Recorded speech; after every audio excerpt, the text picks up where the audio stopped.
So maglagay tayo ng pataba ng ating sili mga kaparmer. Yan. Ayun, hala. Ano ba yan? Mahirap. Ang lambot ng lupa kasi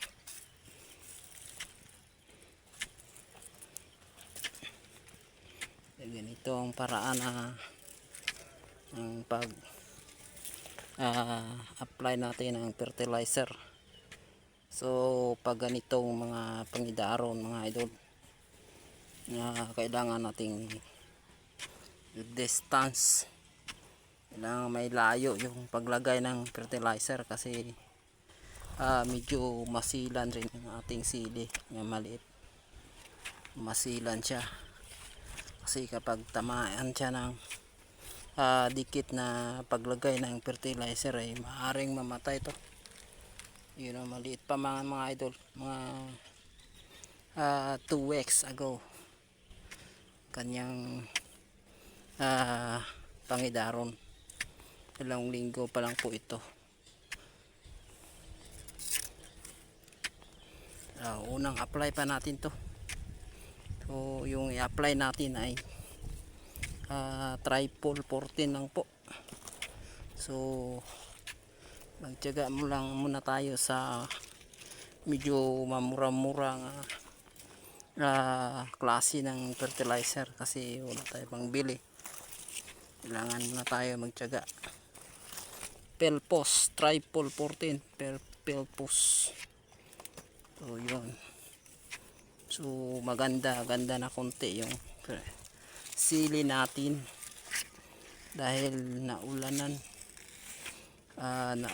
kagabi ng pandalawang pieces na pong ulan ito sa amin, pero sa ibang lugar ay iwan ko lang, parang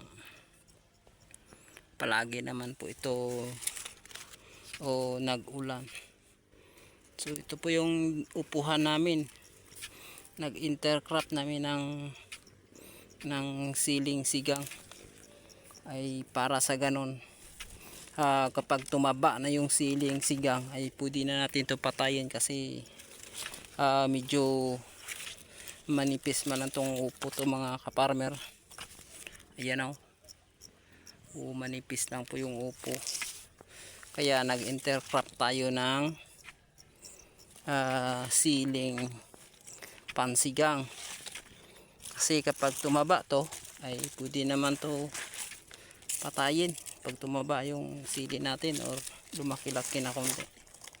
So ngayon pwede pa to kasi buti pong ganito kasi nakasilong siya, medyo nakasilong siya konti kasi kailangan pa ditong medyo malamig dahil maliit pa tong sili natin. Ayan, diba? Yun o, maganda-ganda na konting tubo ng mga sili nating pansigang mga idol o. Yun o, maganda na po, tingnan yan 2 weeks ago mga idol. So bali 2 beses na po tayo nagdilig ng protection or pampataba or protection ng ating sili para hindi mag-aakyat akyatin ang fungi. Delikado ngayon kasi kapag ulan ay mabilis rin ang fungi, mabilis rin umakyat sa ating tanim tulad ng sili kasi yung sili ay sensitive talaga sa fungi mga idol. Yan, sili at saka tomato sensitive talaga sa fungi.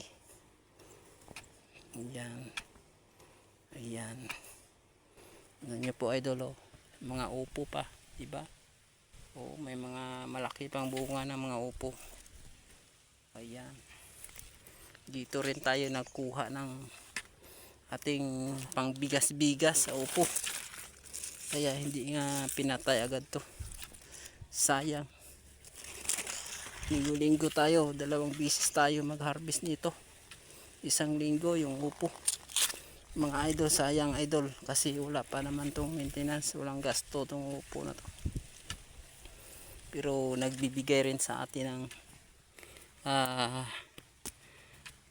bunga or pera para makabili tayong makain, diba? So mas maganda rin itong produkto itong mga idol, yung upo, kasi hindi masyadong magastos, hindi masyadong, wala tayong masyadong maintenance nito, lalo na kapag nagsimula ang bunga.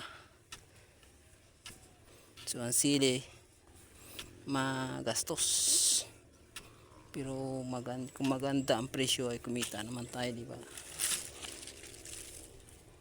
Yan. So mag-apply tayo ng fertilizer pag sa gabi ay mag-ulan, ay matunaw agad, di ba? O maganda 'yon.